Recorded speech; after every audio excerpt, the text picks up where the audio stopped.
Olá, eu sou o Gabriel e nós estamos começando mais um baita caso, casos, crimes e histórias que marcaram o nosso estado. E ao meu lado está o meu brother. É isso aí, eu sou o Christian Correia e o nosso baita caso de hoje é um caso que teve bastante repercussão aqui na cidade de Canoas, né? É um baita caso, lógico, né? E é o caso do fotógrafo, né? Tradicionalmente conhecido. E a gente trouxe uma pessoa aqui que tem propriedade no caso para poder conversar com nós, né?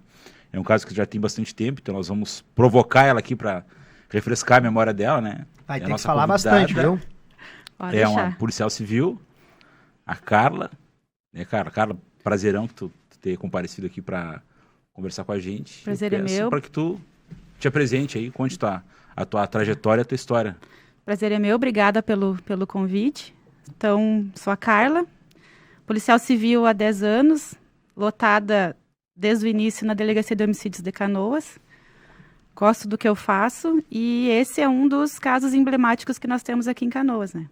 E assim, cara, assim, para nós, antes da gente começar o nosso bate-papo, como é que é trabalhar numa delegacia de homicídios há tanto tempo, assim? É curioso e, ao mesmo tempo, é prazeroso para mim. Curioso porque as pessoas ficam, como é que tu aguenta 10 anos?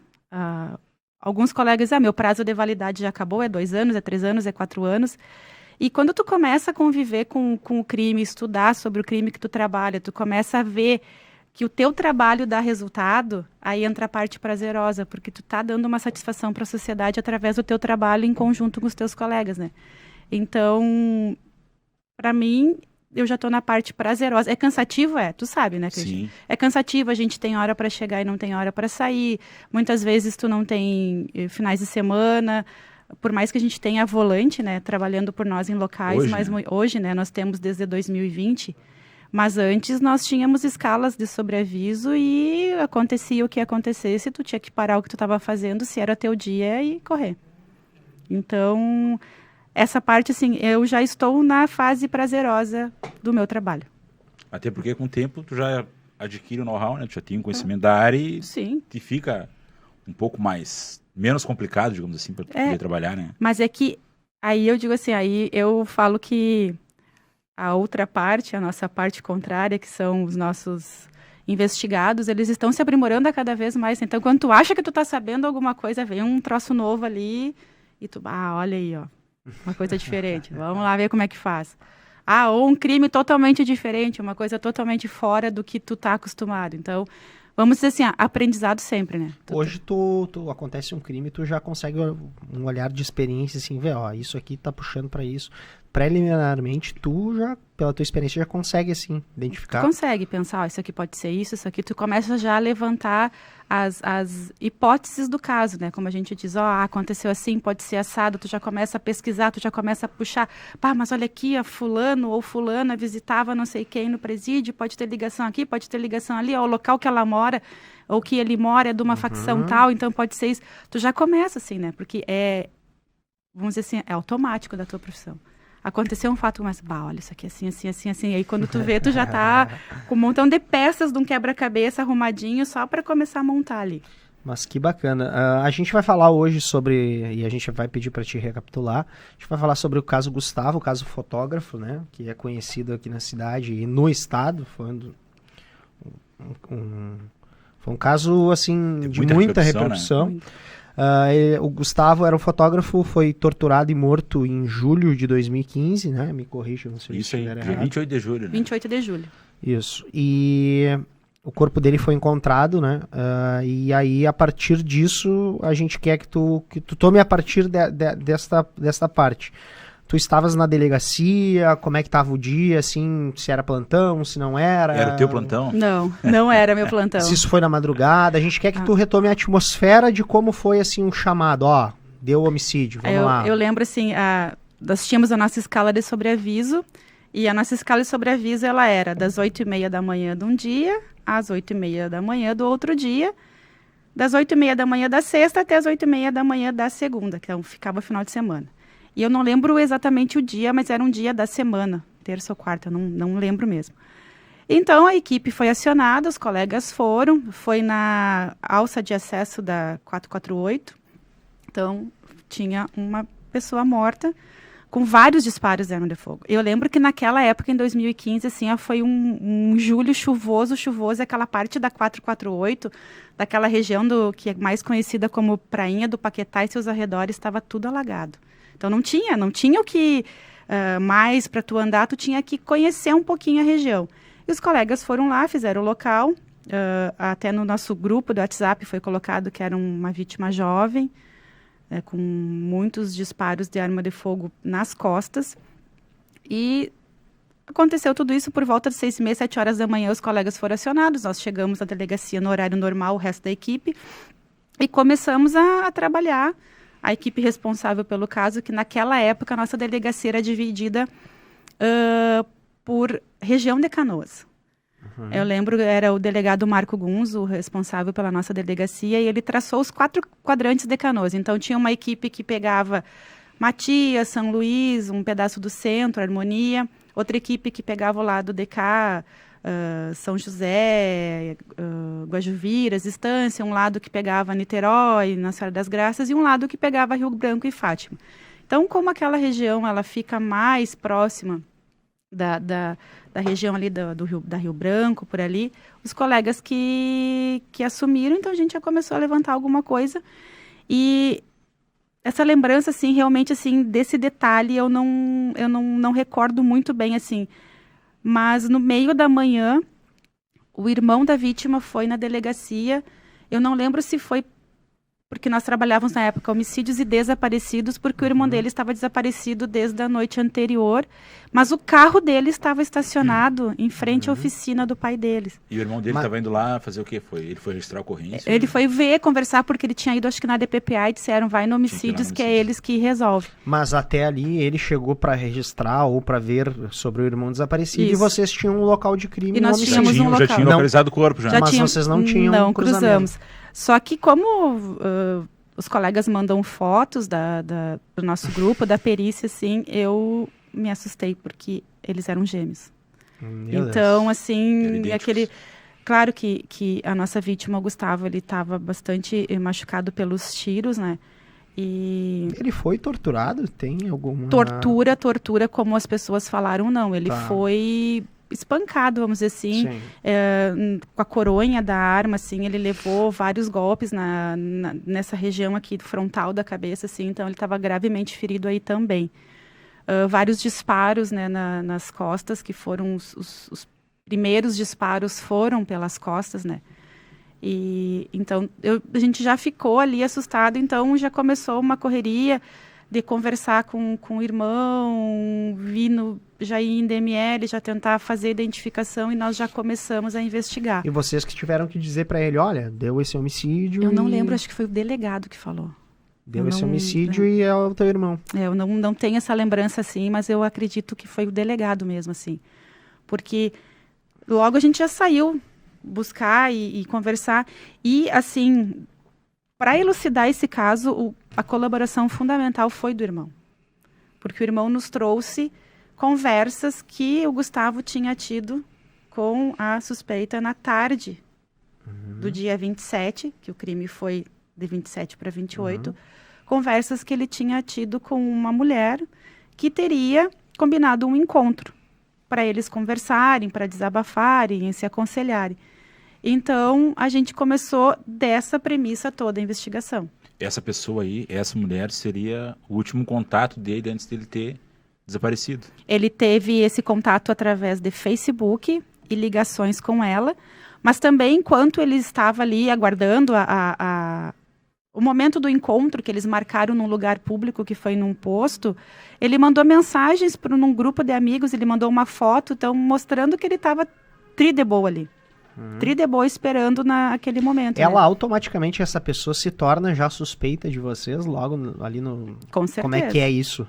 Ela é a nossa suspeita número 1, porque a conversa foi com ela. Ela marca um encontro. Ele avisa o irmão que ele ia sair da academia e ir para o encontro com a fulana. E aí começa a nossa luta por buscas de imagens. Então, a nossa delegacia se dividiu toda nessa investigação. Foram, mais de 300 horas de vídeos que nós analisamos. Entre câmeras particulares, empresas, câmeras do município. e nós conseguimos traçar todo o trajeto que foi feito pelo Gustavo e pelo carro utilizado pela suspeita. Então, a gente tinha essa parte noturna só, né? Ele foi para a academia, conversou com ela, ela mostra ali que ele estava, vamos dizer assim, tudo bem, quer conversar, mas ele demorava para responder 1 hora e pouco, ela insistia. Aí tem um determinado momento na conversa que ela pede o telefone dele, daí ela começa a ligar para ele, isso nos ajudou muito, porque daí as herbes... Mas eles não se conheciam, assim, eles não eram tão próximos. Eles se conheciam. A história do Gustavo... a história do Gustavo com ela se deu em outubro de 2014. Que o Gustavo, era fotógrafo de uma empresa aqui de Canoas, que faz festas, aniversários, casamentos. E a empresa foi contratada para fazer fotos e filmagem dos 15 anos da irmã da suspeita. Então, ali ele conheceu a suspeita, ele conheceu a família e eles começaram a conversar, se relacionar, enfim. E eles começam a ter encontros. E em momento algum, a gente consegue perceber com o depoimento de testemunhas, pelo depoimento até do próprio irmão, do Gustavo, em momento algum ela disse para ele que ela era uma pessoa casada, vamos dizer assim. E como é que era o Gustavo, assim? Porque casualmente quando a gente começa a investigar esse tipo de crime, assim, tu busca saber quem é a pessoa, se ela tinha algum vínculo. Traça um perfil da tua vítima, né? O Gustavo, social, digamos assim, né? Gustavo, assim... Até porque, desculpa te cortar, até porque a gente viu, assim, que teve uma grande movimentação na cidade, né? Na época, né? Foi criada uma página no Facebook também. Foi. Com mais de 8 mil inscritos comentando sobre... Ele era uma pessoa conhecida, principalmente na alta sociedade, pelo contexto de conviver, de fazer, de trabalhos para pessoas... com inserção na cidade. Sim. Eu acho que isso gerou também uma comoção muito maior. Né? O que tu viu, assim, dessa pessoa? O Gustavo, ele é dito pela família, pelos amigos, por pessoas que conviveram muito ou pouco com ele, assim, um guri trido bem, um guri amigo, um guri amável, educado, alegre, 22 anos de idade, então, assim, um futuro imenso pela frente, gostava, ia na academia, se cuidava, tinha um ótimo relacionamento com o irmão dele, assim, que eram amigos e companheiros. A gente não achou nada na conduta do Gustavo que desabonasse, nada. Um guri de família, né, os pais, pessoas do bem também, então tu vê assim, um caso em que a nossa vítima é totalmente diferente das vítimas que tu costuma trabalhar.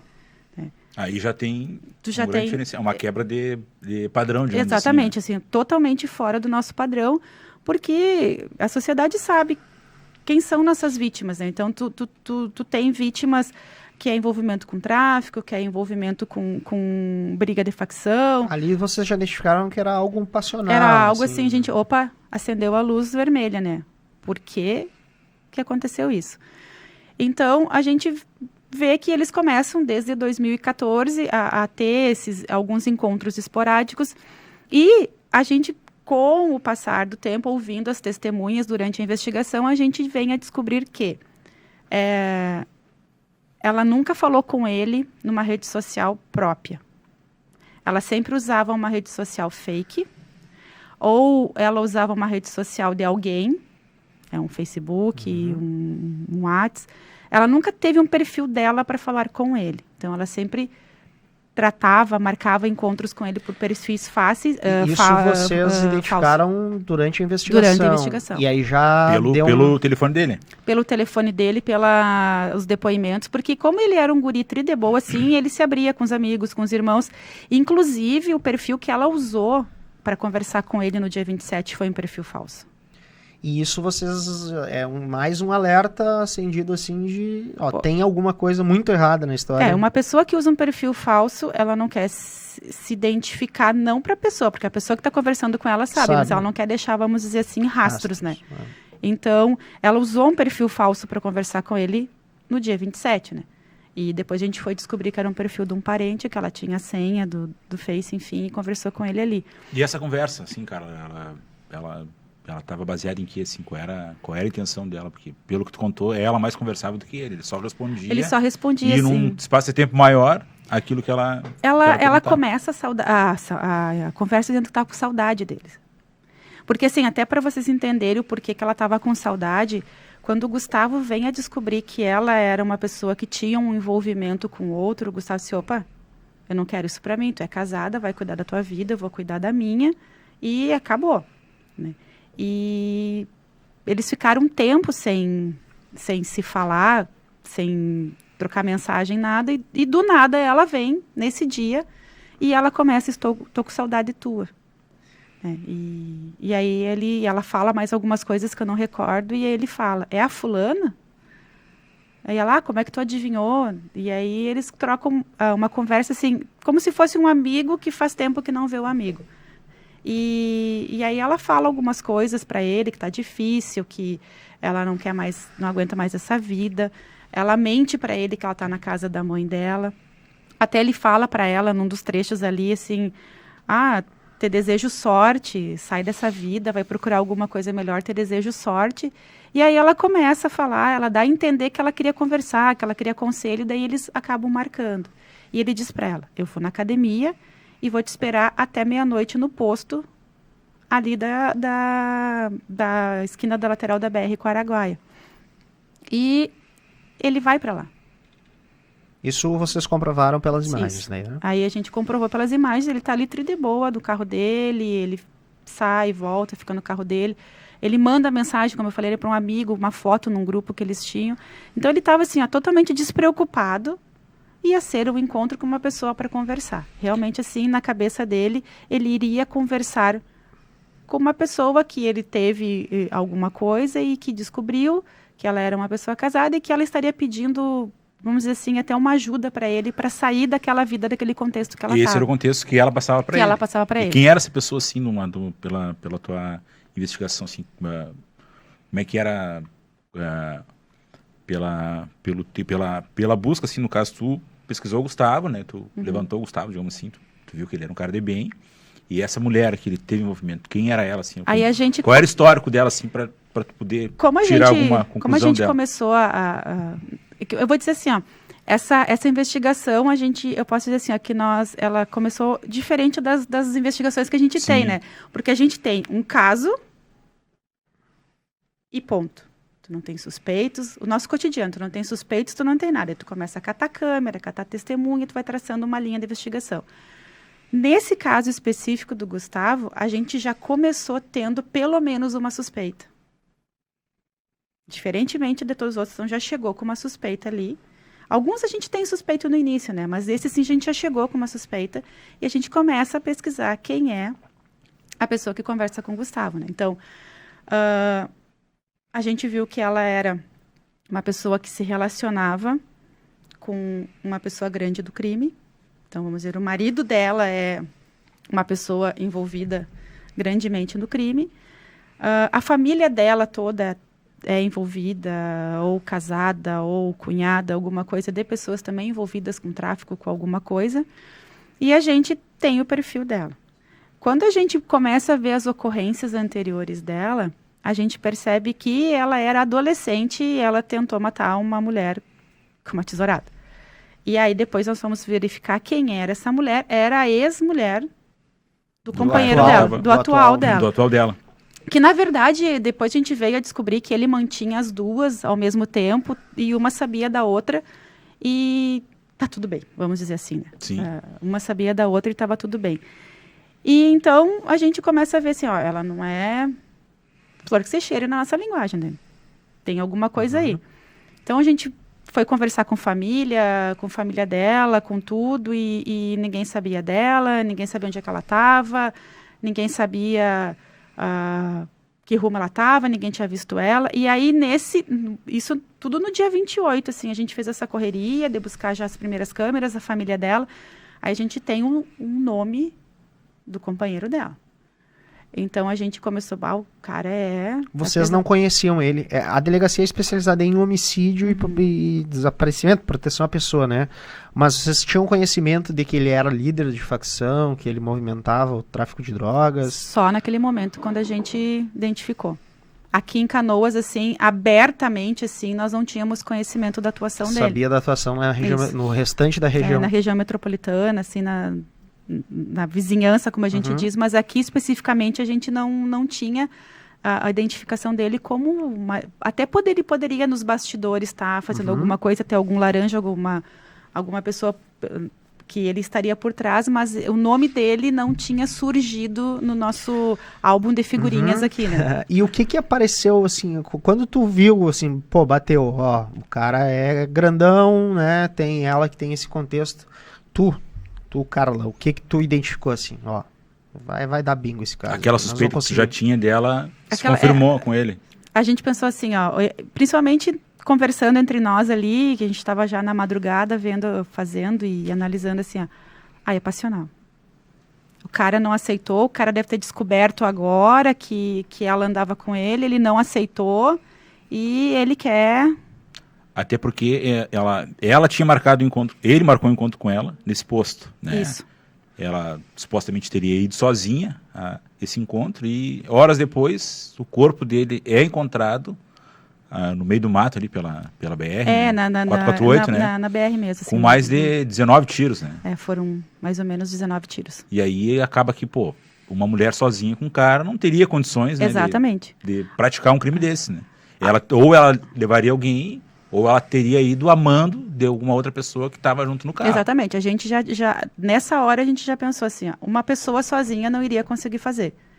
Não iria conseguir levá-lo até a 448, 19 tiros, bater nele sozinha. E teve informação também que ele tentou pular do carro, né? Ou ele pulou do carro. Sim, né? Sim.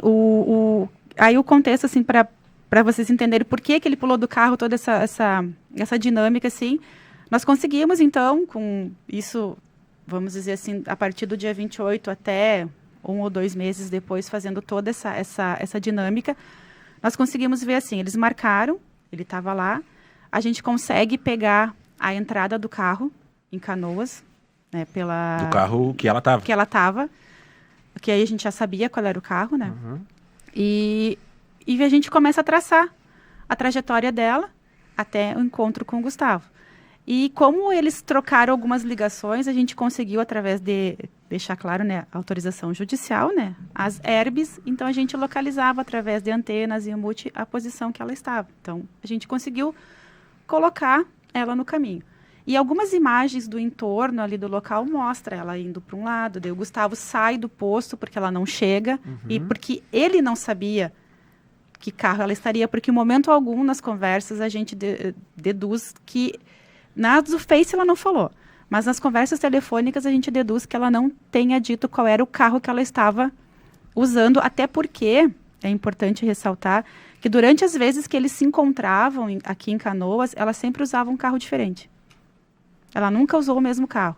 Então, depois nós viemos a descobrir que esse carro, ele foi comprado por um laranja dele, porque ele queria dar de presente no Dia dos Namorados para a namorada, e ele comprou no ano de 2015. Então, ele comprou em junho de 2015 aquele carro, e em julho de 2015 o mesmo carro foi usado na prática do crime.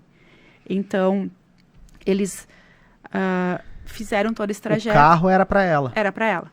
O carro era para ela. Então ela ganhou? Ela ganhou esse carro dele. E, claro, para não envolvê-los, estava em nome de terceiros. Eles estavam, nós não sabemos muito há quanto tempo que eles estavam hospedados num flat de alto padrão em Porto Alegre. Então, assim, fica claro que ela se sujeitava a essa vida para manter o alto padrão que ela tinha. Então, Ela tinha, vocês conseguiram identificar, como o Cristian disse, vocês conseguem entrar no contexto da pessoa, né? Ela mantinha, assim, ela tinha bolsa, coisas de luxo, essas... Ela sempre, como a gente fala na nossa linguagem, ela estava sempre montada. Então, ela era, assim, uma mulher muito bonita, assim, né? A gente tem que falar, sempre malhada. Naquela época que silicone, hidrogel, mega era a moda, então ela sempre com tudo bem vestida, bem maquiada, ela estava sempre muito bonita. Sempre arrumada para festas. Então, sempre, ou com roupa de academia. Isso era mais um ponto que identificava que tinha algo assim, né? É um padrão, né? Sim. Segue um padrão. E nessa época que ela tava envolvida com o Gustavo, esse cara que estava com ela, ele estava preso, ele estava solto? Qual era o contexto dele, assim, dentro dessa Nessa época, ele estava solto. Estava solto? Estava solto, não tinha... E até, para vocês entenderem, mas como é que ele sabia que era o Gustavo, assim, né? Ele estava solto nessa época, né? Depois a gente fazendo essa investigação, para vocês... Porque a dinâmica seria a última coisa. A gente descobriu tudo primeiro para montar a dinâmica. Uma pessoa moradora próxima da empresa VIP percebeu que no dia 27, desde as 11 e pouco da manhã, tinha um homem sentado embaixo de uma árvore em frente à VIP, cuidando da VIP. E aquela rua ali, ela é tradicionalmente tranquila, né? Não tem muita movimentação. A VIP era a empresa que o Gustavo trabalhava, né? Cuidando. Essa pessoa achou que era alguém planejando assaltar a empresa, porque já tinha acontecido algum fato, alguma coisa ali. Então ela ficou de olho. Essa pessoa nos disse que foi levar o lixo na rua e ficou olhando bem para a cara do homem sentado e disse: se acontecer alguma coisa, eu vou chamar a polícia. E ela levou a van escolar, chegou para os filhos, ela colocou os filhos na van, a pessoa sentada ali.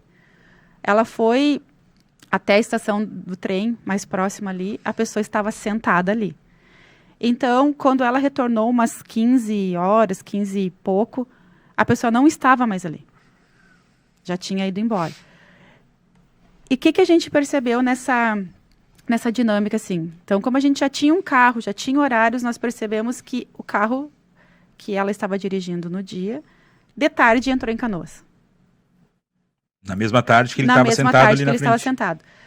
Se entre 13 e 13 e meia da tarde foi a hora que ele saiu, ele deve ter combinado em algum determinado ponto para ser resgatado. O carro entrou 3 e alguma coisa em Canoas. Então, com certeza, ele entrou em Canoas, resgataram ele e retornaram para Porto Alegre, muito provavelmente fazendo esse trajeto. Ou seja, ele foi ali para confirmar... Para confirmar se o Gustavo estava em Canoas ou não, porque a profissão dele, ele saía de Canoas para fotografar, enfim, eventos, enfim. E esse endereço aí era a empresa aonde ele trabalhava? Aonde ele trabalhava, tá. Não era a casa dele, era o endereço. E essa informação, se ele tinha essa informação, era porque ela deveria ter repassado para ele. Com certeza, com certeza. E, inclusive, a festa, né, que eu falei, do aniversário da irmã, foi feita por eles e então era de conhecimento o endereço da empresa. Qual foi o momento que se deu, assim, dele descobrir que ela tinha um relacionamento com isso, o Gustavo? Até hoje ninguém sabe. Porque para ele chegar no Gustavo, ele chegou através dela. Isso. Se ela mudava o carro, ligava de números diferentes, usava a rede social dos outros, né? Então ela estava fazendo aquilo para não ser descoberta. Ela né? resbalou em algum momento. Ele descobriu alguma coisa ou alguém contou. Ou ele pegou um telefone, porque, fazendo um parênteses aqui do tipo de relacionamento que os dois tinham, várias pessoas, parentes inclusive dela, disseram que era um relacionamento abusivo que eles tinham. E que ela aceitava para manter o padrão de vida que ela tinha. Ele não queria que ela não podia ter contato masculino no telefone dela, que ele quebrava. Ela não podia conversar com as pessoas do sexo masculino, porque ele ficava pé da vida. Tem um fato que acho que está até no depoimento, uma menina fala que ele pegou um contato ou uma conversa dela com alguém, e uma das coisas que ela mais gostava nela era o cabelo, e ele raspou um lado do cabelo dela para castigar. Então, assim, ela se submetia a esse relacionamento, acredito que realmente assim para manter o padrão de vida que ela tinha, né? Então, se vê que ele era um homem extremamente possessivo. Ele podia ter várias mulheres, tanto que ele mantinha o relacionamento aberto com a ex e ela. E ela dava as escapulidas dela, que era sabido por todo mundo, usando esses artifícios. Perfis falsos para conversar, ativando números de celulares sem ele saber, usando carros diferentes. E então, acredito que nesse inteirinho aí eu acredito que tenha sido assim, ó, dias antes do fato, ele deve ter descoberto alguma coisa, um deslize dela, uma foto, uma conversa em algum lugar, ele deve ter pego. Tá, e essa dinâmica dela usar carros diferentes, de quem eram esses carros? Era dele? Tudo dele. Tá, então ela pedia para alguém ou ela tinha disposição? Ela tinha disposição, porque ela vinha, a gente acredita muito assim, ó, que como a mãe dela morava aqui na região metropolitana, era a desculpa de visitar a mãe. Tá. Então é por isso que ela ela tinha conhecimento que ele era, né? Sim. E essa coisa também dela sofrer violência em casa, ou até cárcere, né? Teve um fato também que ele deixou ela presa, acho que no motel, isso, né? Tem. E teve um outro fato também que um familiar dela disse que ela estava pensando em fugir do Rio Grande do Sul, né? Isso, ou ir embora para Santa Catarina ou para São Paulo. Eu acredito assim, bem sincero, assim, que eu acho que tudo tem um limite, né? Ela devia já estar no limite dela, sim, mas eu acredito que ao mesmo tempo ela pensava, porque ela poderia ter feito isso antes, né? Ela pensava assim, eu vou para lá e não tenho nada, e aqui eu tenho tudo que eu quero, né? Mas na condição... Tem condições, mas eu tenho tudo que eu quero, né? Então, eu acho que na balança dela pesou mais ter tudo que eu quero do que eu ter tudo que eu quero com liberdade, né? E então... Essa descoberta toda aí ocasionou esse fato, porque eles saem, daí, na questão do carro, eles devem ter feito esse trajeto. Isso tu fala depois das 4 horas da tarde. Depois das 4 horas da tarde. Foram resgatar ele. Foram resgatar ele. A gente não sabe se foi ela ou se foi o cara que era o amigo, segurança, o tudo dele, que também estava hospedado nesse mesmo flat luxuoso, em outro andar, que conduziu o carro. Então a gente não sabe se foi ela ou se foi ele. Eles moravam no mesmo prédio. No mesmo prédio, sim. E devem ter feito esse trajeto porque mais ou menos às 16h40 e poucos, entre 4h30 e 5 horas da tarde, ela começa a conversa com ele. Então, o assim, Gustavo, ela começa a conversar com o Gustavo. Então, viu que o Gustavo estava aqui, viu que a dinâmica, e aí começa a conversa. Daí entendeu, eu tenho certeza que ele está lá, ele não está viajando, como tu me disse que ele viajava bastante. Então, se ele está lá, agora a gente vai ter que fazer uma dinâmica para tentar... E como essa testemunha não viu se o Gustavo em determinado momento saiu ou chegou na empresa, muito provavelmente, se isso aconteceu, ele deve ter visto. Então, ele se certificou de que o Gustavo estava em Canoas. Então, começa essa dinâmica da conversa, aquela conversa, até, tem um trecho aqui. Uma preparação para poder... Exato, assim, uma das conversas, assim, para vocês terem ideia, assim, do teor, de tanto, assim, ele diz assim, eu não penso que tu é louca. Ela deve ter falado, eu sou louca, não sei o quê. Mas penso que tu deveria ter se livrado disso já. Mas não sei o envolvimento que vocês têm ainda. Então, não posso falar nada, só te desejo sorte. Uma dos textos que ele mandou para ela. Na noite anterior à morte dele.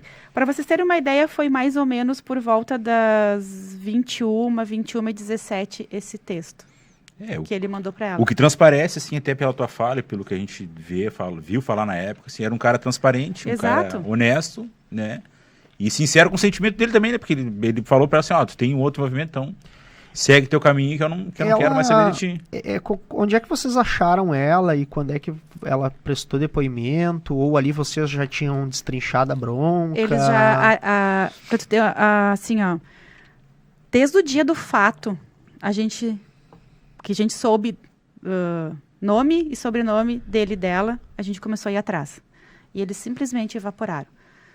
O Kia Soul evaporou, eles evaporaram, a arma do crime evaporou. Então, foi uma busca.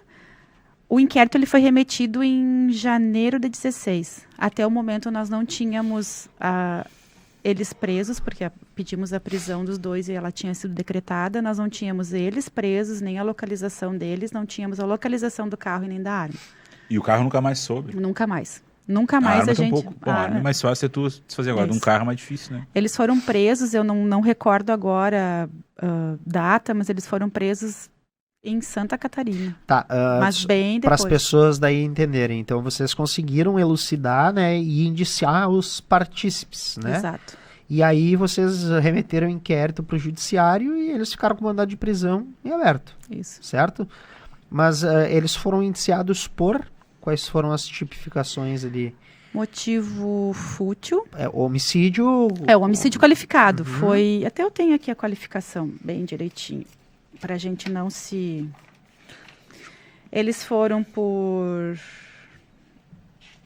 Fútil. Vamos ver se tu acerta. Eu acho que deve ter sido. Eu acho que foi fútil, motivo torpe. Foi Foi torpe, recurso que dificultasse a defesa de simulação dela também, né? De simulação dela da conversa.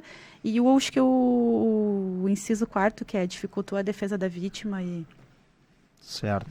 Então, em janeiro, e como é que foi essa dinâmica do posto ali? Vocês, a partir das imagens, vocês conseguem coletar a imagem de quando ela chega, de quando eles conversam, de quando eles saem dali para outro lugar?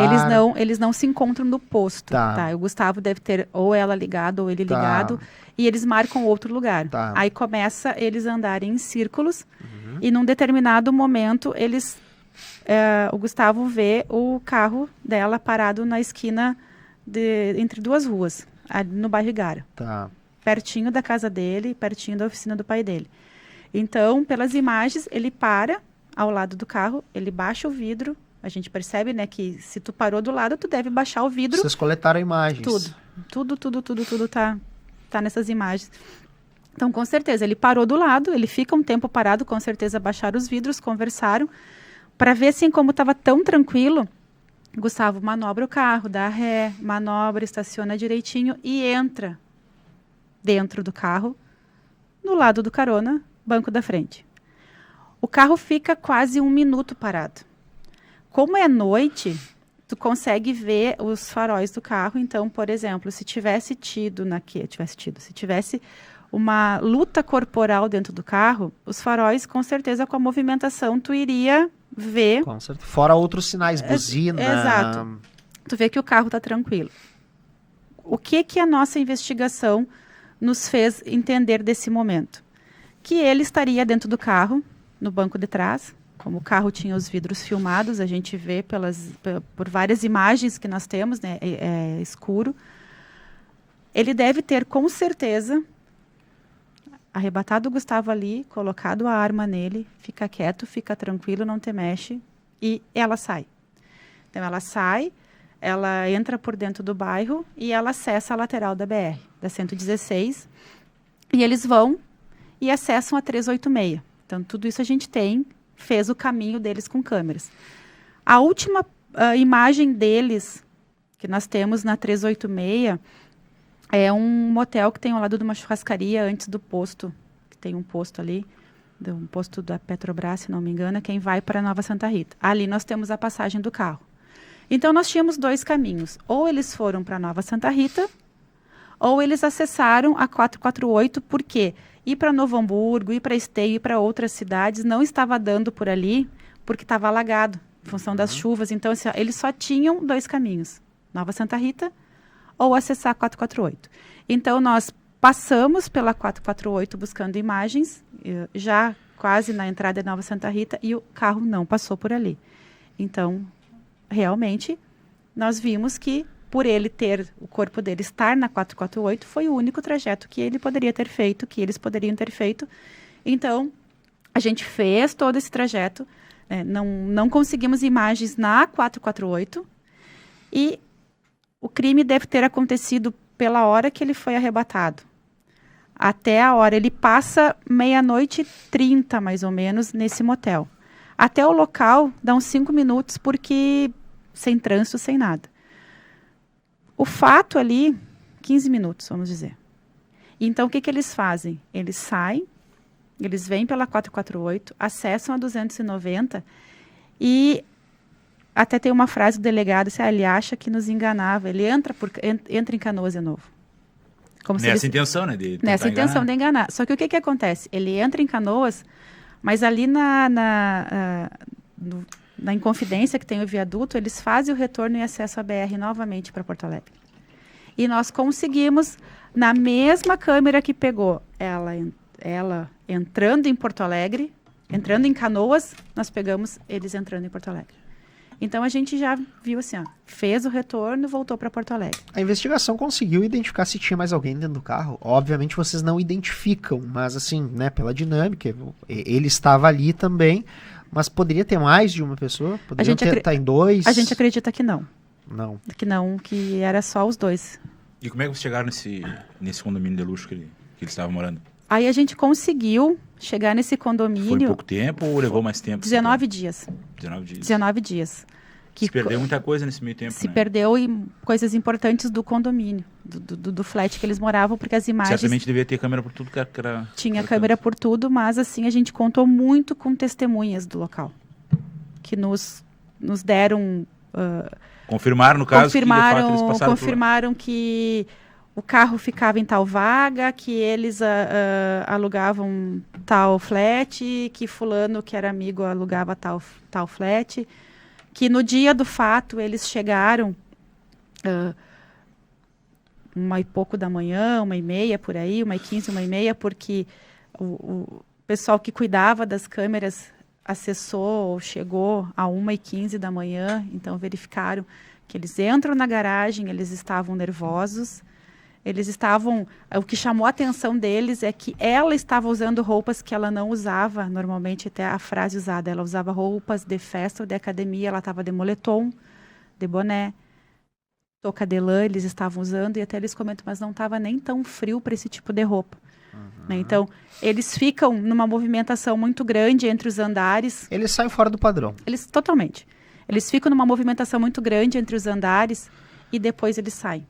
Mas tu diz movimentação dos andares... Os andares subindo, descendo, isso, subindo, indo, descendo, voltando. indo, e aí eles descem para a garagem. Como se estivesse preparando tudo para Exatamente. sair fora. E saem. E eles saem? E eles saem. E retornam ou Não. nunca mais? Sai para não voltar. Bom, isso aí também já é mais um indício que eles estavam se preparando para... Só que isso a gente só consegue, porque daí é um trabalho de formiguinha, né? Tu vai recebendo daqui, dali, e a gente chega 19 dias depois do fato. E a investigação conseguiu indiciar eles, né? Conseguiu que tivessem representado a prisão. E até, desculpa, aquela tua pergunta inicial lá das lesões dele, por quê, né? Então, eles vão, então ele tá sabendo que o Gustavo com certeza tá sabendo que alguma coisa vai acontecer para ele. Até porque o rumo que o carro está tomando. Ir para um lugar deserto, um local escuro. Sim, porque tinha presença de outro ali, era certamente... Ele já sabia que ela era casada, ele sabia que o marido iria tirar essa satisfação com ele. Então, a gente acredita muito que ele tenta se defender, que ele tenta alguma coisa ali dentro do carro, quando eles estão já quase no local que ele é morto. E ele faz menção de sair do carro. Então, a gente acredita que foi dentro do carro que ele leva os 2 primeiros tiros nas costas na região da escápula, assim, nessa parte de cima. Até porque daí que faz sentido, né? Que daí tu vê, né? Uma pessoa no banco de trás, uma pessoa no banco da frente.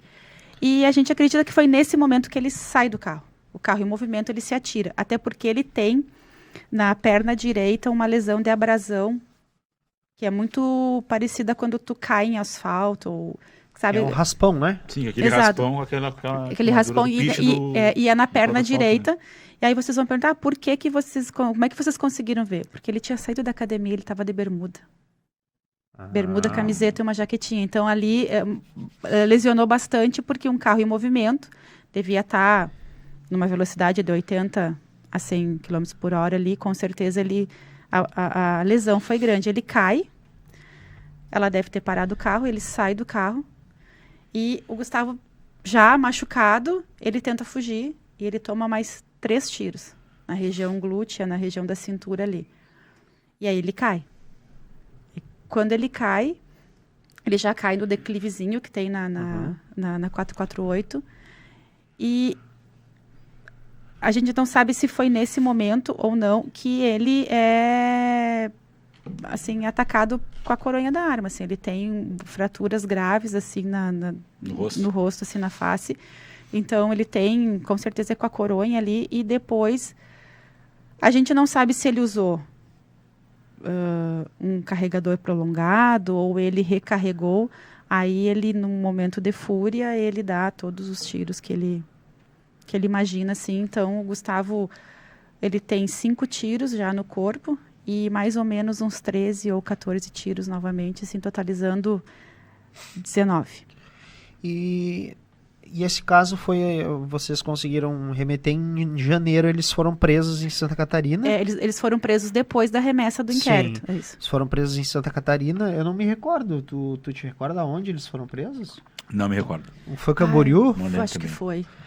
E assim, como é que daí a curiosidade de como é o procedimento e a pergunta se vocês fizeram isso. Eles são presos, eles são entregues a vocês? Ou como eles já tinham remetido? Eles foram presos, né, presos em Santa Catarina pela Polícia Militar de Santa Catarina. Eles foram transferidos para o estado e já foram diretos para o presídio. Mas vocês não fazem a oitiva deles? Isso não é procedimento para tentar complementar o... Não sei. Como o inquérito já estava remetido, como o inquérito já estava remetido, eu não lembro se realmente a gente foi fazer a oitiva, se essa parte realmente eu não lembro mesmo. Mas eu lembro que, como já estava remetido, então foi entregue ali. A prisão dele foi bastante noticiada, até porque, de fato, ele era um líder de facção. Né? E um caso que trouxe muita repercussão também. Repercussão, comoção, o pessoal, né? E ela, assim... Desculpa. Não, pode falar? Não, a minha dúvida é... E ela, vocês também... A mesma questão dele, assim, como já tinha remetido, não precisaram fazer realmente, oitiva. Eu não lembro se o pessoal foi ouvir. Não lembro mesmo, assim, é uma parte que eu deletei, assim, né? Uhum. Do posterior, eu lembro da prisão, eu lembro das fotos, eu lembro... Certo, tudo do jeito que foi. Como é que foi, assim, esse contexto? Vocês estavam, sei lá, tu estava passeando no shopping e veio no grupo ali, prenderam... A gente tava trabalhando, assim, prenderam fulano aqui, assim... E aí foi muvuca na delegacia. E... A foto é bem emblemática, ele segura uma plaquinha, eu acho, ou tem um emblema, um brasão da polícia de lá, algo nesse contexto, assim, né? Ela foi presa, eles foram presos juntos? Ele foi preso num determinado momento. Eles estavam juntos? Eles estavam lá juntos. Ele foi preso e logo em seguida ela. Assim, não estavam juntos na prisão, não foi no mesmo momento, mas foi depois, assim, um crime desses a gente sabe que é uma morte de um jovem, ele tinha 22 anos. 22 anos. E a família sente muito isso aí, né? Com certeza. Muito. Como é que foi pra família, assim, no teu entender naquela época, assim? Tu imagina o sentimento... Porque a família fica em cima, né? Eles cobram porque eles não aceitam, e é um fato... Mas uma família, assim... É uma coisa lógica, né? Eles não aceitarem porque é uma perda que não tem justificativa, mas, assim, né? Pra vocês verem, assim, como... Não tem motivo, né? Como... aquilo que eu falei, são pessoas de bem, assim, ó. A família sempre confiou muito no nosso trabalho. Muito, assim, ó. Porque eu tenho até hoje lá no meu mural... uma cartinha que eles nos mandaram no final de ano. Quando a gente viu, eles chegaram lá com salgadinhos, refri e um bolo para nós agradecendo em nome da família, tudo que a gente tinha feito por eles, né, feito pelo Gustavo também, né, que Deus nos abençoasse e cuidasse de nós, assim. Então, um reconhecimento que, eu digo assim, é o nosso dever fazer isso, né? É o dever do policial tentar dar o máximo de si para elucidar os crimes, independentemente de quem seja a vítima, né? Porque é um crime contra a sociedade também, né? Uma morte é um crime contra a sociedade. Se a pessoa estava fazendo algo errado ou não, tem uma família que está chorando. Tem uma mãe, tem um pai, tem uma esposa, um esposo, tem filhos ou não, chorando pelaquela pessoa que se foi. E nesse caso, era uma família super do bem. Com irmão, irmã, pai, mãe, sobrinhos, enfim, que tu perdeu um filho, um irmão de 22 anos, com toda a vida pela frente, uma carreira maravilhosa, um guri sempre sorridente, assim, ó, o que todo mundo falava, assim, difícil tu ver o Gustavo triste. E, então, é um vazio que fica, com certeza. Eu acredito que, por mais que eles tenham sido presos...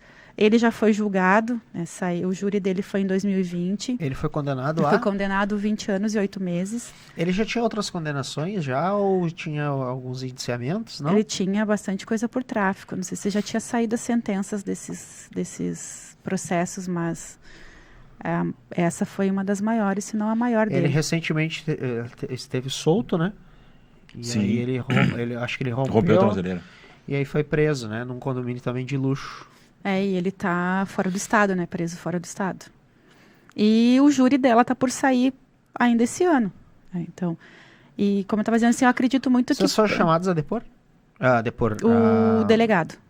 O delegado, porque como foi toda a delegacia envolvida, então, tu imagina tu ouvir 15 agentes e mais um delegado. Então, a figura do delegado resume tudo, né? E, então, como eu estava dizendo assim, ó, por mais que tenha acontecido isso, que tenha acontecido a identificação dos autores, a prisão dos autores, a condenação já de um deles, eu acho que esse vazio não supre, né? A justiça foi feita, né? Então, né, foi feita a justiça. Mas aquele vazio, aquela falta na família vai ficar para sempre. Então, tu tem que pensar muito assim nesse sentido. Quando tu tá fazendo o teu trabalho, né? Prendeu, ok, mas aquela família, a falta vai fazer, né?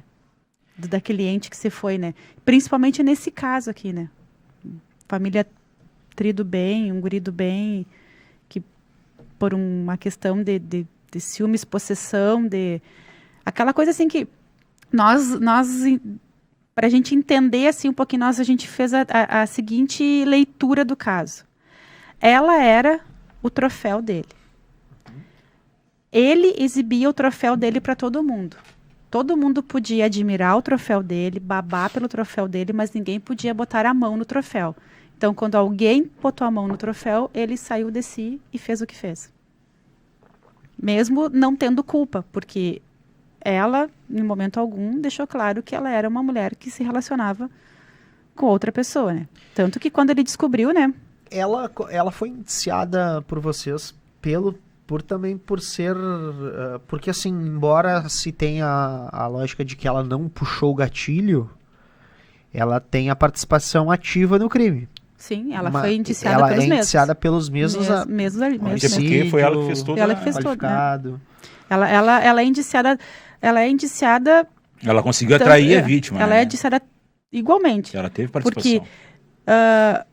além da participação dela conversando com ele, ela fazer todo esse envolvimento, essa dissimulação de que precisava conversar, ela teve todo o momento junto. Então, ela poderia ter o poder de dizer não faz, ou dizer ele não está aqui, não vi ele, não consigo contato, né? Ela poderia, ela não quis, né? Tem outro lado também, né? Ou de repente, quem sabe, ele não fez um jogo com ela, ó, olha só, tu me ajuda aqui pra manter esse padrão aqui, senão tu tá fora ou tu vai embora. Só que eu digo assim, ó, ela tinha a escolha, como eu falei, né? Ela tinha a balança pra pesar, e no momento que ela escolheu isso, ela assumiu todos os riscos. E outra coisa também, né? Ela não entrou ali sem saber quem Exato. ou sem saber como é que é aquele contexto cultural nesse meio. Exatamente. A gente sabe que existe uma certa propriedade do sexo oposto, né? Sim, cara, tu é minha e pronto, acabou, eu posso estar preso 20 anos, tu vai me visitar. Tanto é que isso aí a gente vê em estatística, quando o homem vai preso, a mulher acompanha. Agora, do contrário, não ocorre, né? A mulher vai presa, ela fica sozinha. Quem vai lá é a mãe, é filho, é a avó. Deu. É a família núcleo que visita a mulher e o marido, o companheiro. São raros os que vão realmente visitar. E do contrário não, né? Quando o homem vai preso, ele prende todo mundo. Vocês chegaram, vocês chegaram a suspeitar que ela pudesse ter planejado a morte dele? Embora, claro, o contexto mostra que não, mas assim... Mas aí que tá, o contexto mostra ela atraindo ele. Mas ninguém sabe qual era a condição que ela tinha... Não, mas e se ela tivesse a intenção... Não, eu não tô defendendo o lado dela, entendeu? Óbvio, mas eu digo... que é um contexto que fica... a gente chegou a capacidade para ela planejar sozinha e ela executar, ela não tinha. Isso ficou constante. Porque até fisicamente falando, assim, né... Ela ter que dirigir, ir para um lugar com ele, atirar... Perícia de arma. Tudo ela não teria como. Teria que ter, no mínimo, mais alguém com ela. Ele teria que ter também um certo conhecimento do próprio percurso feito e da intenção de tentar enganar a polícia, né? Como o delegado falou, né? Ele deu volta para a cidade de Canoas na ideia de tentar despistar, dizer, não, o cara foi ali fazer tal coisa e voltou rapidinho. Não é ele. Eles são de Canoas. Eu perguntei fazendo justamente isso. Eu perguntei porque ela teve essa passagem dela quando menor, que ela tentou, então assim, menor, tentar matar alguém com uma tesoura. Ela sai um pouco da... Pois é, né? É um perfil de uma pessoa só... Porque aí a gente volta naquele caso anterior. Ela queria ir embora. E por que ela não foi embora? Exatamente. Aí, como tu falou, ela tinha condição de ir, mas ela ia passar trabalho. Aqui ela teria uma vida luxuosa. Ela podia ajudar nessa execução, como de fato ela participou. A gente não sabe qual é o íntimo dela ter participado como uma suposta vítima dele, né? Ou ela queria executar aquilo ali para poder manter o status quo dela, né? E fica essa dúvida. Será que ela fez, que ela participou? É porque, assim, aí é a Carla falando assim, ó. Se ela escolhesse ir embora, ela iria passar trabalho. Mas ela teria a liberdade dela, teria a vida dela. Mas ela escolheu passar um trabalho diferente, né? Ela escolheu, qualquer um dos dois ela iria passar trabalho, mas ela escolheu passar um trabalho com luxo, com isso e olha onde é que ela tá. Olha como é que tá a vida dela agora, assim. Olha, né, como é que tá... todo mundo sabe quem é Hoje ela. Ela reside aqui? Nós não temos o endereço dela. Tá em sigilo, assim. Mas ela foi solta em 2018, né? Então ela tá em algum lugar. E ela, será que agora, quando ele foi preso, ela chegou a delatar alguma coisa, assim, da rotina dele? Pois é, como a gente não participou das audiências que teve, assim, eu não sei o contexto. E houve um desmembramento, né? Houve desse processo. Desse né? processo, né? No caso de outros crimes. Não, é desse crime. Desse crime, Foi um único inquérito. Um único inquérito. A Carla pode falar melhor isso aí. É um único inquérito, mas foi feita a cisão dos dois réus. Ela vai ser julgada em separado, tanto que ele foi em 2020 e ela vai ser por agora. Até porque ele tem vamos dizer assim, uma carga criminal maior, né? Sim, então ela vai ser julgada por esse crime e ele... E aí entra no ponto também deles entrarem sei lá, desacordo, divergência, né? Porque até então era o único procedimento. Claro que isso aí também é um recurso que o próprio direito proporciona, né? Tu vai individualizar as penas, então tu vai desmembrar ali o procedimento para que cada um responda por aquilo que fez de fato, entendeu? Mas isso abre precedentes para um trair o outro, né? No contexto Porque a gente tem... Exato. A gente não vai fala, segurar o que não é teu, né? Exato. Por isso que essa ideia, né? Porque a gente fala assim, ó, a delegacia faz um procedimento, né? Um inquérito, e nós, delegado indicia, conforme o entendimento dele, que a investigação levou. Mas quando o processo chega no judiciário, aí são outros 500, né? Então, aí já entra a defesa atuando, a defesa começa a querer mostrar que teve menor participação, teve menor isso, foi isso. Então, acontece muito disso, assim, ó, muitas vezes o teu indiciamento não é todo levado ao júri. Vamos dizer assim, tu colocou motivo torpe, tu colocou dissimulação, dificultou a defesa da vítima e coloca outras coisas. Aí, durante toda a parte da instrução, que acontece tudo ali, não, foi por motivo torpe, vou fazer a denúncia por isso, por isso, por isso. Então, aí já foge da nossa alçada. A gente entrega um procedimento com a nossa visão, né, com tudo que nós apuramos, com tudo que nós ouvimos, que nós analisamos, e a gente entende que pessoa A, B, C, D tem que ser indiciada por tal crime. Né? Então, e a gente manda para o judiciário. Aí chega no judiciário e começa todas aquelas audiências, instrução, e depois de tudo encerrado, é feita a denúncia ou não pelo Ministério Público, e ali ele pode, inclusive, acrescentar mais crimes que ele verificou durante toda a parte da instrução, ou manter como nós mandamos, ou diminuir, aumentar. Então, como eu digo assim, é duas etapas, né? Bem distintas, a etapa policial e a etapa processual. Durante a investigação, vocês ouviram muitas pessoas e vocês tiveram alguma testemunha, alguma denúncia anônima, alguma coisa, até mesmo que desviasse o foco e falasse isso aí foi um negócio que aconteceu em... Muitas testemunhas, muitas assim, e nada que até assim que eu lembro, assim, nada que atrapalhou, estava redondinho. Inquérito... Era correr contra o tempo, assim, na verdade, a gente tinha que montar um quebra-cabeça, né?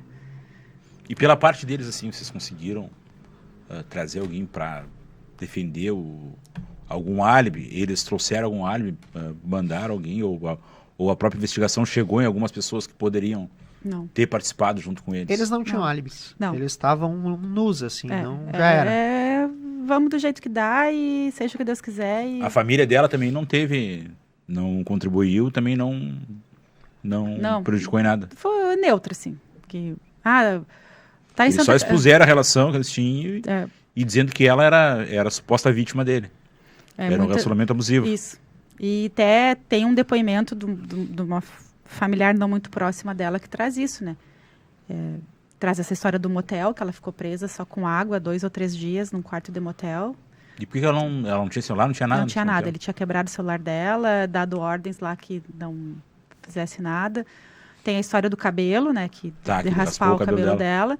E tudo isso é trazido no mesmo depoimento, que no final a pessoa disse assim, mas quer saber a verdade? Ela tem o que ela merece. Até porque ela procurou aquilo ali, né? Ela procurou aquilo ali. Aquele estilo de vida. Então, a pessoa que deu o depoimento diz, ela tem o que merece porque foi ela que procurou isso aí. Então, assim, que eu quero dizer com esse depoimento, com essa fala dessa pessoa?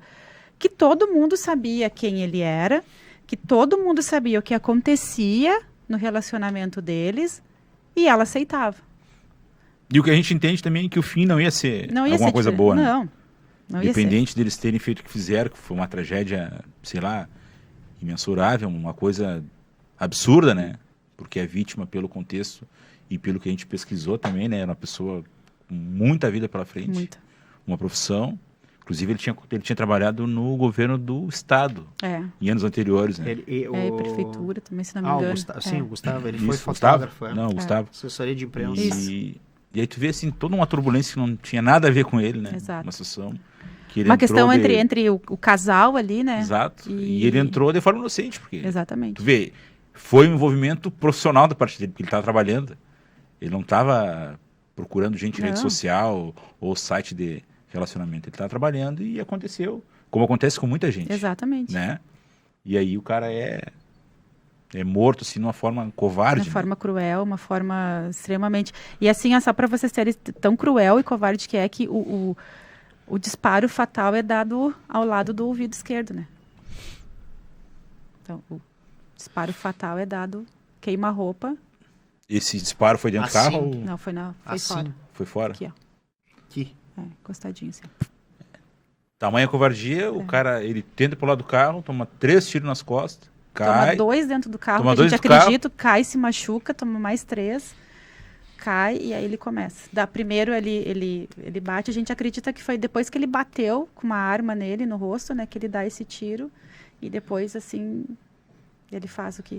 Tem um crime, dá pra dizer que é um crime passional, né? É um crime passional. O cara foi ali pra vingar a traição da companheira dele, né?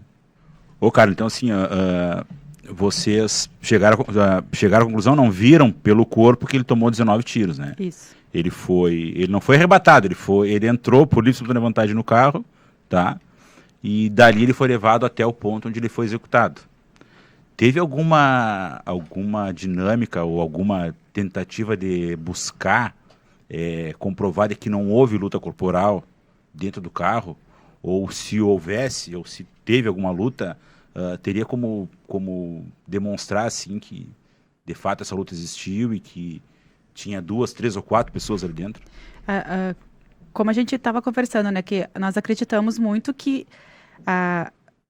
que levou ele a sair de dentro do carro, a se jogar ele se jogou, né? Ele se jogar, que ele entrou em luta corporal com alguém dentro do carro, que a gente acredita que é o suspeito, e tanto que ele leva 2 tiros dentro do carro, né? Tá. Nós acreditamos nisso. Isso a perícia conseguiu... Isso, daí ele mostrar. cai, ele tem aquele machucado de abrasão na perna direita. Então a gente, como Polícia Civil, chegamos à conclusão de que deveria ter ocorrido uma luta corporal. E para comprovar essa luta corporal que houve dentro do carro, e até mesmo assim, luta corporal, tu sabe que muitas vezes material biológico fica embaixo da unha. Então, foi conversado com a família, foi pedida autorização judicial e foi feita a exumação do corpo para colher material subunguial, né, Tá. que é o material debaixo das unhas, para colher material humano, né, DNA. Então, foi colhido uns 15 ou 20 dias após. o sepultamento dele e o laudo veio negativo, né? Então, se houve uma luta corporal, alguma coisa, não ficou material biológico embaixo das unhas do Gustavo. Ia ter pela própria posição dele no carro, né? Ela aconteceu quanto tempo depois? 15, 20 dias, mais ou menos, assim, foi rápido. Então, não houve uma coleta... houve a coleta, mas não se comprovou DNA humano no material coletado, né? E o que traria para vocês, caso tivesse confirmado que a exumação teve lesão corporal, isso seria uma pena maior por conta... Na verdade, assim, o que era a ideia disso, assim, do momento que tu consegue, né? Houve luta corporal, a gente colheu um material biológico, ali a gente conseguiria fazer uma comparação de DNA e aí sim a gente colocaria 100% a pessoa o suspeito ali dentro. Era bem importante. Era muito importante. Só que outras coisas, né, como a gente, assim, ainda bem que a gente não dependia puramente e somente dessa prova, né? Nós tivemos outras provas e em todo o contexto que nós colocamos ele dentro da bronca, tanto, né, que foi julgado e 20 anos aí, né? Então a gente conseguiu provar de outras formas a participação dele, né? Em todo esse contexto, assim. E tem uma coisa, assim, que é interessante falar aqui, que se criou muito mito em torno da morte do Gustavo, né? Em que sentido, sim, tu diz? Começou comentários de tortura, que ele tinha sido torturado, que teriam arrancado as unhas dele. Mas isso teria partido de boato? Ou a imprensa chegou a vincular alguma coisa? Não. Começou boatos de pessoas, lendas urbanas. Até porque eu acho que a imprensa acompanhava a polícia, então ali não tinha... E teve muita pressão, assim? Teve alguma... Não, assim, não... Pressão, assim, que ela... Pressão por parte da imprensa, assim. Não, sabe, a imprensa foi muito colaborativa, assim, sabe, nesse sentido, assim. E acho que uma das coisas que criou essas lendas urbanas, assim, é que na forma como o Gustavo caiu, tomou os seus primeiros tiros, a posição do corpo, então na hora que o agressor estava desferindo os disparos, alguns atingiram as mãos do Gustavo. Então, assim, quebrou ossos, assim, teve lesões feias nas mãos. Dilacerou. Exato, assim. Então, ele estava de luvas. E aí, então, veio mais à tona porque ele estava sem unha, sem ponta do dedo, sem... Então, assim, ele foi, de certa forma, assim, ele foi espancado com a arma, né? Teve coronhada. Mas ele teve o rosto só, né? O rosto, assim, e o corpo dele, né? Então, principalmente, assim, da região glútea para cima, com ferimentos de arma de fogo, né? Com tiros que ele levou, assim. Então, ele não teve nenhuma parte do seu corpo arrancada com um alicate, não foi torturado, não foi amarrado, não teve esse tipo de lenda que se criou, assim, ó. Ele foi realmente, assim, ó, maltratado, né? Ele levou os tiros, ele tenta defender a vida, né? Mesmo ferido, ele buscando pela sua defesa, ele se atira do carro, né? Ele correu o risco ali naquele momento, até dependendo da forma como ele caísse do carro, passar por cima dele, né? Então, né? Então ele tenta se defender a todo momento e, né, tem as coronhadas e tem o tiro fatal perto do ouvido esquerdo e depois todos os tiros pelo resto do corpo, assim, né? Ali não teve nenhuma testemunha, assim, visual, nada, né? É uma região erma, eu não conheço ali. É uma região erma. Eu não consigo lembrar, porque posso estar confundindo com casos próximos ali, mas se não me engano, quem chamou a polícia foi motorista de ônibus que passa uma linha de ônibus por ali. A 448 é aquela via de acesso ali em frente à Arena do Grêmio, né? Isso, mas aí Sim, aí faz a volta. A rodovia do Parque. Isso, a rodovia do Parque. Ele vai sair lá no bairro... Vai ser na Praia de Paquetá e tu passa perto da prainha do Paquetá, e aí tu pode sair lá na Matias, aí tu vai até vários lugares. Ali é um acesso de Canoas, Isso, né? Um dos acessos de Canoas. Durante a investigação, vocês tiveram contato com daí já na fase ali de que tinham identificado os acusados, né? Os suspeitos. Isso. Vocês tiveram contato com os advogados de defesa, tanto dela quanto dele? Foram uma ou duas vezes conversar com o delegado. Mas aí assim, era a conversa de gabinete mesmo, assim. Né? Então era o Tá, e o delegado. executor, ele apresentou alguma testemunha no transcorrer do...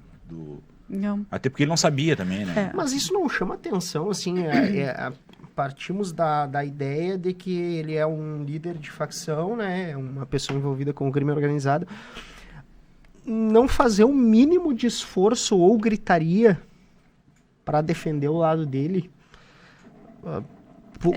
Isso sai até fora da ordem, né, tipo assim, o advogado não foi lá gritar. É que exatamente isso, assim, ó, se tu parar para analisar, assim, ó, tu pega a vida de uma pessoa, ela faz sempre isso aqui, tá? A vida dela é em linha reta, sempre, sempre. Então, ou seja, ele dentro do tráfico, dentro daquela coisa dela. Aí, do nada, tem uma baita de uma curva que não estava programada. Então, assim, no meu modo de pensar, no meu ponto de vista, assim, ele não tinha argumentos. Então, era capaz de ele se enrolar mais ainda, meter pessoas que não tinha nada que ver no meio, assim, deixa quieto. E aquilo ali fugia do modus operandi Exato, dele, né? Fugiu totalmente, porque foi muito passional, né? Os outros crimes dele, que a gente fala relacionado ao tráfico, né? São crimes racionais, né? O tráfico, tu traficar, tu ser líder, tu fazer isso, tu fazer aquilo, tu dominar o teu território, tu fazer tudo para conquistar mais um território dentro de municípios, assim, é muito racional, né? Tu tem que pensar passo a passo. E ali, na cabeça dele, só ficou assim, ele se perdeu, no caso. Exatamente. Porque ali, nos outros crimes ele era mandante, né? É. E ali ele foi executor, Ele foi executor. Então aí tu te coloca na cena, tu é obrigado a tu fazer aquilo que tu manda. Né? E aí tu dispõe e perde todo aquele cuidado que tu tem quando tu manda alguém fazer uma coisa pra ti, né? Porque ali ele planejou, analisou, ele fez a campana e ele executou. Então, assim, saiu totalmente fora mesmo do modo como ele trabalhava. Então, ali foi, vamos dizer assim, ó, ele saiu fora do normal dele, como a gente saiu fora da casinha e fez tudo aquilo ali, porque entra naquela comparação, por isso que eu fiz aquela comparação com um troféu que fecha muito, a gente consegue explicar muito, né? Tu tem o teu troféu, que tu mostra para todo mundo, mas tu não quer que ninguém encoste porque o troféu é teu. E aí, quando alguém encosta, tu vai à forra, porque meu troféu foi encostado por alguém. Então, tu esquece tudo aquilo. Exatamente. Todos os atos preparatórios, né? Toda aquele cuidado para tu não conseguir aparecer, né? E é como a gente estava conversando, né? Talvez ele soubesse há pouco tempo, ou ele soube, sei lá, um dia, 2 antes, que aquilo deve ter tomado conta e ele resolveu agir com a participação dela, né? Exato, ele ali assim, ó, ele saiu fora do contexto dele porque ele descobriu uma traição dela. Ele até sabia, eu acredito muito assim que ele sabia que ela tinha alguma coisa assim, mas ele nunca conseguiu provas do que ela fazia. Quando ele desconfiava, tinha aqueles episódios que a gente já conversou, né? Cortar cabelo, enfim. Mas ali eu acho que ele teve uma prova real. Ou alguma conversa, ou alguma foto que ela mandou, porque ela mandava muitas fotos sensuais. Tanto nesse dia da conversa, ela manda, né, uma foto dela, assim, muito sensual. Né, e teve um fato também, agora tu falou assim, eu lembrei, teve um fato também de uma pessoa que foi lá prestar depoimento que reconheceu ela por uma foto do WhatsApp, né? Isso. Que ela estava usando um número que era de uma... Como é que se deu isso aí, essa... É muito interessante, assim, porque é um número que... ela disse que habilitou numa loja em Canoas, um número de uma determinada operadora, e a foto dela.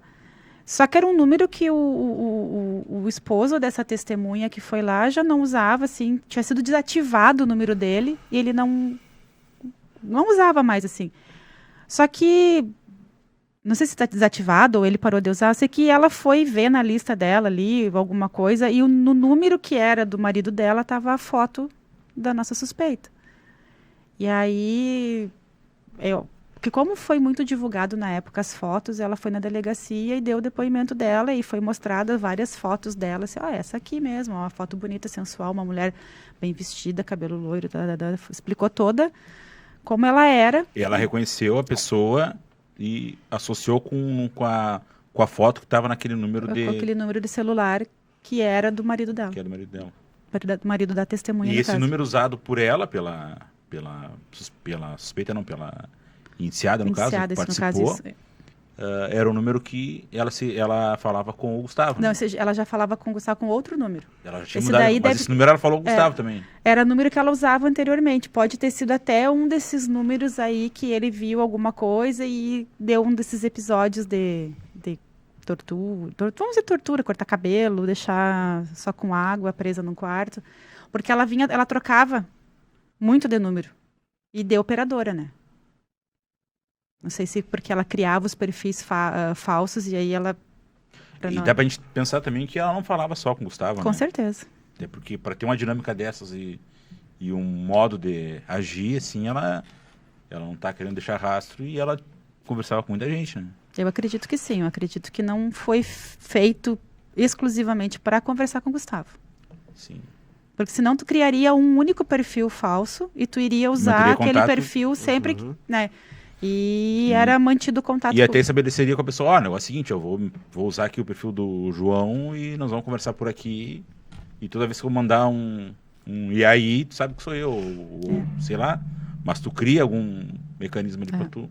Carla, tu estás há uma década aqui na Delegacia de Homicídios. O caso Gustavo foi para ti um caso memorável? Foi um dos principais casos que tu trabalhou? Foi. Embora eu veja que tu fala muito no coletivo, né? De, a gente trabalhou, os nossos colegas, foi todo mundo.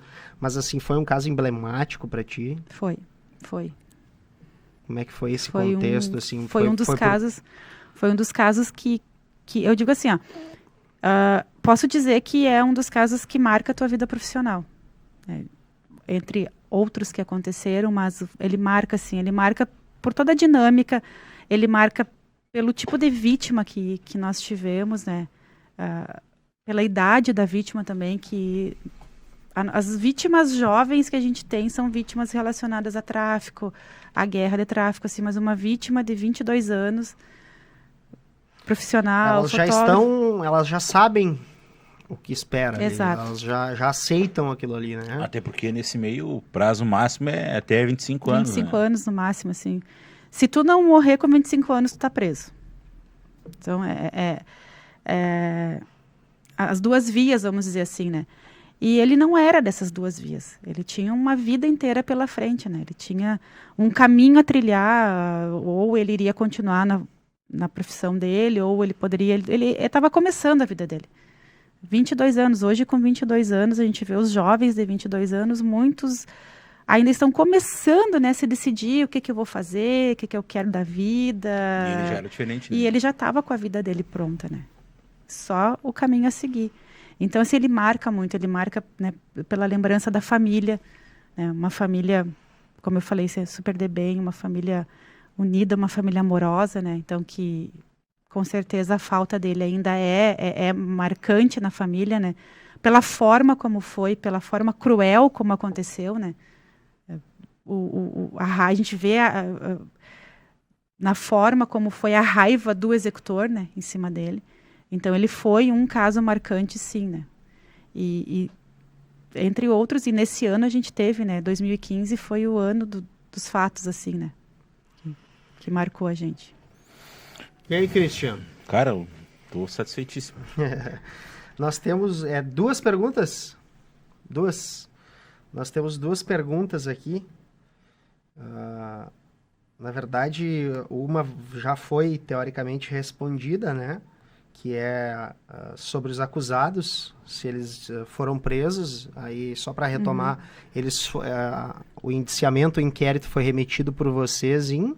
janeiro de 16. E eles foram presos? Foi no mesmo ano, logo em seguida eles foram presos no estado de Santa Catarina. Uhum. Né? Cada um foi conduzido ao presídio. E isso vocês tinham trocado informações com Santa Catarina ou foi algo aleatório? Como a gente fala assim, a gente abriu os mandados, né? Uhum. Então, qualquer um que consultasse sabia ali. Provavelmente já tinha gente atrás deles. Com certeza. E a outra pergunta... qual a maior incógnita sobre este caso? A parte mais difícil? A parte mais difícil do caso, assim, sem sombra de dúvidas, foi colocar ele dentro da bronca. O suspeito. O suspeito, é um indiciado. Colocar ele dentro da bronca. Foi porque a gente parte do pressuposto daquela questão ali. Alguém estava vigiando a empresa que o Gustavo trabalhava. Então, essa pessoa apareceu, essa testemunha apareceu alguns dias, né, mas poucos dias, 1 ou 2 dias depois do fato. E nós colocamos 6 fotos para o reconhecimento com pessoas extremamente parecidas com ele. Nós tivemos o cuidado de fazer aquele reconhecimento fotográfico. Que é um procedimento difícil, né? Que é um procedimento difícil, então a gente catou fotos assim, no nosso álbum. A semelhança, assim, algo bem... Exato. E nós colocamos na tela do computador, então, fotos coloridas, e nós viramos o computador. Quando o delegado virou, então a gente tem isso filmado, está nos autos, né? Ela fala, aquele ali, o número tal. Ela não ficou olhando. Ela fala, aquele ali, o número tal. E você não tinha conhecimento de quem ele era? Ali nós já sabíamos quem era. Tá. Ali a gente já sabia, né? Já conseguiu 1, 2 dias depois, porque a gente começou a puxar, fazer aquela relação. E não ficou aquela pergunta, tá, mas peraí, por que esse cara tá aqui nessa situação X? E aí a gente começou assim, tá, se ele veio aqui, então a gente já começou, bom, foi ele, ou ele pagou para alguém. Então assim, a gente tinha ainda essa dúvida. Ele que executou, ou ele pagou alguém? Ou ele mandou alguém, como ele costumava fazer nos outros crimes. Então, a gente foi trabalhando, e aí, analisando tudo a gente partiu do Gustavo, né? Vendo a forma como ele foi executado. Não, isso aqui não é a pessoa paga que fez. Porque se tu vai pagar para alguém, a pessoa vai lá, vai pegar 2, 3, 4, 5 tiros ali, tchau, vamos embora. Então, tinha elementos ali que, se tu tem uma sensibilidade na hora de analisar, tu vai ver assim, não, realmente só pode ter sido a pessoa que... Existiu uma outra motivação muito forte, né? A pessoa que fez mesmo, não foi uma pessoa paga que executou o Gustavo. Porque tinha raiva ali, tinha, sabe assim, ó, tu nunca mais vai pegar o que é meu, tu nunca mais vai encostar no que é meu, assim. Porque foram 19 tiros, foi ossos da face quebrada, foi um tiro fatal a queima-roupa no lado esquerdo, no ouvido, próximo do ouvido esquerdo. Então, ali tu vê que foi, assim, raiva, foi aquela coisa assim, não te quero mais aqui, tchau. Então, e esse tiro aí parece que foi como se fosse uma assinatura dele, né? Porque existe o modus operandi, né? Que é o modo como a pessoa sempre atua, né? Que, lógico, o modus operandi dele é o quê? É executar. É tu atirar a esmo. Exato. Agora, o cara precisar um lugar para dar um disparo, ele deixou uma assinatura. Isso aqui é o que eu faço e todo mundo daqui para frente vai ficar sabendo se algo parecido, semelhante, voltar a se repetir, né? E é muito interessante isso aí, né? Pelo fato de tu ver assim, ó... E condiz com todo o contexto que ele já vinha fazendo, né? Da questão do próprio relacionamento com ela. Né? Isso é uma pessoa com traços de psicopatia, né? Total. E uma coisa assim que ainda tem uma dúvida, né?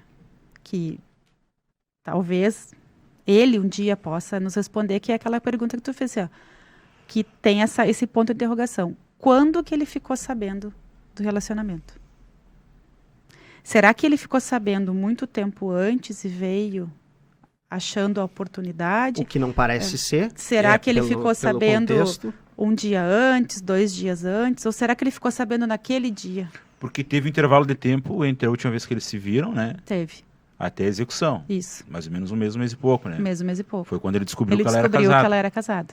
Tá. E aí, ela não tentou contato com ele em nenhum momento. Não. Pois é, então certamente ela deve ter deixado algum detalhe alguma coisa ali. Porque assim, ó, convenhamos, o cara sair do reduto dele para parar numa rua erma, né, que não tem movimento nenhum, para cuidar uma outra pessoa, e essa pessoa mostrar movimento, porque ele viu que a pessoa estava ali, o Gustavo estava ali, e aí ele concluiu, bom, agora eu vou voltar, vou tomar um café, me arrumar e vamos... E assim, e não se preocupar com pessoas que moram no local, vê-lo, identificá-lo posteriormente, assim. Ele estava focado em cuidar a movimentação do Gustavo aquele dia. Então, né, é mais um ponto claro que mostra que era para o Gustavo, que a bronca dele era com o Gustavo. Ele algumas pessoas nos questionaram, por que ele não fez isso com ela? Ela é o troféu dele. Ele não vai botar fora o troféu dele. Então ele vai eliminar quem está querendo... Ele vai mostrar para todo mundo que não é para pegar o que é dele. Não, é dele, ponto. É só ele pode. Quando ele descartar, daí tu pode pegar. Mas era dele. Então a gente vê assim que... Claro que a gente não tem uma comprovação profissional, de um psiquiatra, de um psicólogo para fazer essa avaliação, mas são traços de uma pessoa doente, uma pessoa possessiva, uma pessoa extremamente... vamos dizer assim, até uma pessoa extremamente, uma psicopata, né? Uma psicopatia, assim, de possessão de que a mulher é dele, ponto. Eu posso ter várias mulheres, mas ela não pode ter nenhum. Ele deu, acho que um indício mais forte não, acho que demonstrou força antes dessa morte, foi ele ter raspado a cabeça dela, né? Um pedaço da cabeça dela, sim. Sabe que dali pra frente só iria... acontecer coisas piores. Né? Ele deu sinais, né? Ele deu sinais para ela durante todo o relacionamento de que se ela saísse fora dos trilhos, alguma coisa poderia acontecer. Mas nunca ele deve ter deixado claro até este momento da morte do Gustavo se seria com ela ou com quem ela estava se relacionando, né? Então é isso, meu amigo Christian. Era isso. Carla, nós queremos te agradecer, né, pela tua presença, muito importante. É um caso, um baita caso. Um baita caso mesmo. Um caso que repercutiu muito, nós já falamos aqui. E ficamos à disposição, né, quando tu quiseres voltar com outro caso. As portas são abertas. Com certeza, agradeço o convite. É bom a gente expor, né, para as pessoas como que é uma investigação, porque tem muitas pessoas que entendem o nosso trabalho, né, que eles sabem como é difícil tu correr atrás de provas, de testemunhas. A gente sabe que hoje a prova testemunhal está muito abalada pelas ameaças, né? Então, assim, a ameaça chega primeiro que a polícia na testemunha. E então, para mostrar para a sociedade, assim, a gente luta, a gente vai atrás, a gente faz. Não é porque eles se dedicaram porque era uma pessoa de bem, não. Se tu olhar todos os nossos inquéritos, assim, todos têm a dedicação. Não tem uma dedicação maior, porque quando tu pensa em começar a trabalhar no inquérito, já chega outro e outro e outro, né? A demanda é muito... A demanda está muito grande, e então... foi como o nosso último entrevistado, né? Que a gente estava conversando com ele, ele comentou com nós que toda a vida importa, né? Toda a vida... É como eu disse assim, que nem eu falei antes, né? Independente do que a pessoa fazia, tem uma família por trás, né? Tem uma família que muitas vezes nem sabia o que o seu ente estava fazendo, ou sabia mais ou menos, né? Não sabia o tamanho do envolvimento. Então, sempre tem uma família, tem uma mãe, tem um pai, tem irmãos, tem, enfim, esposa, esposo, que está chorando uma perda, né? E nosso dever como Estado é tentar solucionar esse crime e solucionar, pelo menos dar uma satisfação para a família. Olha, está aqui... A pessoa foi presa ou não foi presa, mas está aqui a autoria, está aqui quem fez. E é o nosso prazer profissional, né? Conseguir trabalhar uma coisa que para todo mundo parece que não vai dar em nada, né? Ou que não é nada. E aí tu vai trabalhando, tu vai construindo e lá no fim tu consegue provar, tu consegue apontar, né? Consegue colher provas, né? Para apontar alguém que vai ser indiciado e é o que traz satisfação. Porque tu viu que aquilo que tu começou sem ter nada, tu construiu uma coisa que trouxe resultado. Trouxe um resultado. E é até um serviço de... utilidade pública, né? Exatamente. A gente está aqui para nós aqui desse lado como parceiros nesse nosso projeto para trazer casos e mostrar que por trás tem a polícia, tem um ser humano que está trabalhando e produzindo, né? Para trazer resultados. E a colaboração da sociedade é importante, assim, tem receio de ir numa delegacia, contar o que tu sabe, tem disque denúncia. O sigilo é mantido, não é passado nada de telefone, nome de quem ligou, de quem prestou a informação, mas isso nos ajuda muito, né? Porque muitas vezes, como a gente diz, a gente começa no escuro, tu não sabe para onde ir, e uma informaçãozinha, uma denúncia anônima já te dá uma luz, assim, enorme, que tu consegue achar o caminho, né? Então, a colaboração da sociedade também é muito importante, né? Em qualquer caso. Não só no caso de homicídio, mas em qualquer outro caso, em qualquer situação, a sociedade é muito importante para nos ajudar. Então tá. Carla, valeu pela tua fala, pela tua experiência, por trazer a tua participação nesse caso aí e mostrar que tu não fez nada sozinho. Isso aí é uma coisa que frisou o tempo inteiro, né? Que tu fez questão de falar sempre no plural, para mostrar que a gente não consegue fazer nada não sozinho, conseguimos. Né? É impossível. Equipe é importante. E obrigado, sim, por tu trazer toda essa carga que tu traz dos últimos 10 anos de conhecimento, de propriedade na fala. Só tenho a agradecer. Eu que agradeço. Obrigado pelo convite e contem comigo sempre que precisar. Ok, valeu. Show de bola. Então tá, vamos encerrando. Este foi mais um Baita Caso. Estamos na segunda temporada já, né? Primeiro episódio da segunda temporada. Primeiro episódio da segunda temporada. Nós tivemos no último um especial com o delegado Giniton, que falamos do caso Marielle. Então, a cada mudança de temporada, a cada 4 episódios, vira uma temporada e aí nós trouxemos um caso especial. E não dá pra esquecer, né? Ir no canal, curtir o canal. Ah, né? agora eu vou falar, já vim com o script aqui. Então tá, vamos lá. YouTube do Baita Caso é youtube.com/baitacaso, certo? Deixa eu ver se eu falei certo aí. Mas é Baita Caso no YouTube. O Instagram, @baitacaso, certo? E também, viu, fizeram sinal aqui. E também nós estamos abrindo caixas de perguntas no nosso Instagram. Exato. Então, antes de cada um dos episódios, as pessoas podem mandar algumas perguntas, a gente vai avaliando e, na medida do possível, nós vamos esclarecendo. Algumas, a maioria das que a gente recebeu já foram esclarecidas durante o bate-papo. Bate-papo, então a gente conseguiu canalizar aqui. Agradecemos, continuem no... faltou. YouTube faltou ativar o sininho, se inscrever no canal, seguir, compartilhar, curtir, comentar. E vamos fortalecer esse baita projeto, Baita Caso, casos, crimes e histórias que marcaram o Rio Grande do Sul. Até mais. Valeu.